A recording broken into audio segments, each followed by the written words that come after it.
Sam Petrevski-Seton, 22 years old, 182 centimeters. He's now definitely moved to the halfback flank.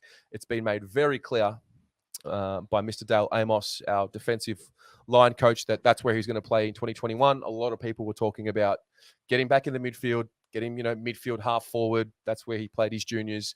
But they've obviously seen something in him to say that he's going to play off the halfback flank. So we can tick that off. That's where we know he's playing. What are you looking at for him for 2021? Yeah, I mean, for me, it's disappointing that we see him there to begin with. I just think he's got You've always been big on him as a mid. He was drafted as a high half forward and through the midfield. I don't understand the mentality of playing him on halfback when you've brought in guys like Sard and Williams to bolster that spot. You got Williamson that took another step.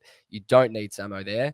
I'm not going to go there. I think I've said it enough in terms of how disappointed I am with that. I'll focus on him as a halfback flanker for the purposes of this, because it is where he's going to play. Unfortunately, he might pinch it a bit higher up the ground. Yeah. But I think for Samo this year, he's got to have an impact off halfback. He just has to.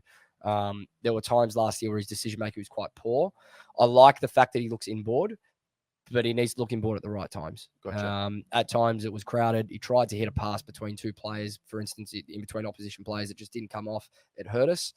The times where he really hurt us was when he had the ball loose, so not off a mark where he had to go back if players were flooding forward. I think when he got a handball over the top and he had time to dance and do what he does with his feet and look up forward, see what he's got on a 45, I think that's when he played his best footy off half back. The more that he can get into that half running game, I guess I'll call it, is probably where he's going to be best utilised.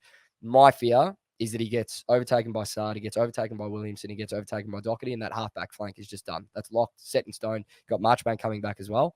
Mm-hmm. And the coaching staff just doesn't see the use for him higher up the ground, which I know it's not just me. There are plenty of people seeing it. That's my concern, is that he gets lost in the depth. He loses his confidence completely because they're not pushing him higher up the ground, where last year he played up there. I reckon twice he got thrown into the middle and twice he got a centre clearance. Like, it's abundantly clear to me where he needs to play. My concern is he gets lost on that half-back flank, and he's just going to be a what if. Yeah, that is my, and it's no plight on him. Yeah, it's nothing to do with Samo. You just see him as a mid. That's what you see him as. That's how you see him at his best. If they put him on the halfback flank, what's he going to do? Yeah, I think again, referring back to Dale Amos's preseason preview about him, and he did an interview with the Blues Footy Podcast boys as well. Spoke about him and Lockie Plowman and some others. My thing with Samo is, and I think it'll happen this year. I'm very optimistic. I think he spent the full year last year as, in defense, did the preseason there. He spent the back half of 2019 in defense. He's now taken that step back. He's got the defensive attributes sort of where they need to be. He doesn't need to be a one-on-one defender per se, but just to be accountable. I don't think he had too many bags of goals kicked on him. There were a few contests where it didn't go well for him, but it's footy. It happens. Yep. The fact that we love to move the ball from defense to offense and really play off the counter is what I'm excited for him off the halfback flank. Yep. Now, yes, I'd love to see him as a midfielder, but there's also a reality. Can he really withstand the rigors of the midfield? Because he was getting a lot of soft tissue injuries. A lot of those quad injuries were happening. I know it was early in his career and his body has developed, but it could be something to do with that. For me, it's all about his follow-on work. I'm not calling him lazy, but, Adam Sard kicks the ball, runs on, wants it back. If we can get Samo doing the same thing and providing more run-off halfback after he disposes of it, because ultimately we want the ball in his hands. Yeah. He's a good user of the football. Yep. We want him to have the ball in his hands. And I'm very confident to say that by the end of 21, we'll be saying, again, a sigh of relief. Oh, Samo's back. Samo's okay. I'm looking for 18 to 20 touches a game. Let's say 18. Say 18, an average of 18 touches a game. Ball's going to be coming there a lot. We're looking to get him the ball. Yep. I'm going to back him in to really lock down that spot personally. Yeah, no, I agree. And he's not a player that needs 30 touches a game. I think 15 is enough for him, considering the skill set that he's got. And you touched on it there as well. He's going to be playing alongside Sard. And if we want him to model his game on anyone at all, I think that's the perfect replica that you'd want. So if he's going to learn from Adam Sard, that's probably the best tutelage he could get. Yeah. Maybe he does take that step as a halfback flanker in 2021. Yeah. All right. You guys at home, this is what you have to say about Samo. Dale Baker, good friend of ours now. He is. Mr. Baker. Mr. Baker. I haven't called him that in a long time. I'll call him Dale. Good evening to you, Dale. He says the best of SP5 is coming. Dangerous running forward. George believes that he's a midfielder and forward only. He's not a backman. Ali says that SPS will replace Betts in the forward line in 2 years. He's an X-factor player, full stop, boys. Very interesting. I'd love that. Paddy Lalamo says it can't be any more excuses. It's his time this year.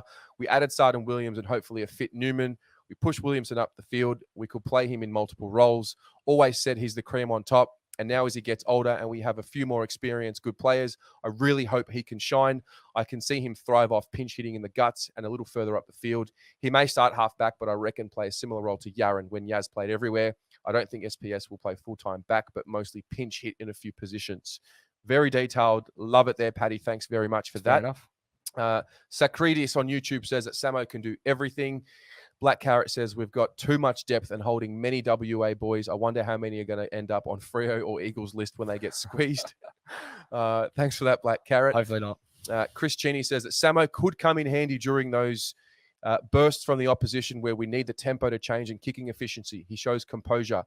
I love that. Yep. I love that because he is always going to be an option for 5 minutes if things are struggling. And the one thing we know coming into 21 from 20 is these 5-goal swings. Yep. So it's kind of like an ace in the back pocket. Yep. And to be honest, you already classify him as a midfielder. Yep. To have a midfielder of his class in the back pocket, if the shit hits the fan, sensational. It's a pretty good. Oh, it is, and they it's a pretty good thing to have. They did it in the Sydney game. That exactly in the Sydney game when we were down by 8 goals, whatever it was, 7 goals. Walsh kicked a goal. I don't know if you remember that one, but he kicked a goal. Run. That centre clearance came from Samo. Yeah, threw him in there. Got the ball. We started to gather momentum. Cripps just kicked that one from the boundary, I think. And Walshy stepped up, but that all came from Samo. It came from his clearance work. And go back and watch that play and have a look how much he wanted that footy out of the middle. Like there's few players on our side that want the footy as much as him when he's near it. Mm-hmm. So I think to your point, if he's in our back pocket and we need him there, sensational, amazing. Yeah. Question for you. Is he in our best 22 all year, like you said with Jack Silvani? In our best 22? Oh, he should be. So you're looking for 22 full games. He's available. He's in. He's too good not to be. He's too good not to be. Yeah, I definitely agree. Yeah, definitely agree. You guys at home, let's see what you think. Blue Bagger boys, maybe if we trade him, what could we get out of him? I think it's a bit early to be talking about trade in a 21 preview. Yeah, no. But I mean, look, the reality is comments like that, feelings like that, sentiments like that are there for a reason. People may have lost faith. Some people haven't. So, yeah, we'll leave it there. Yep.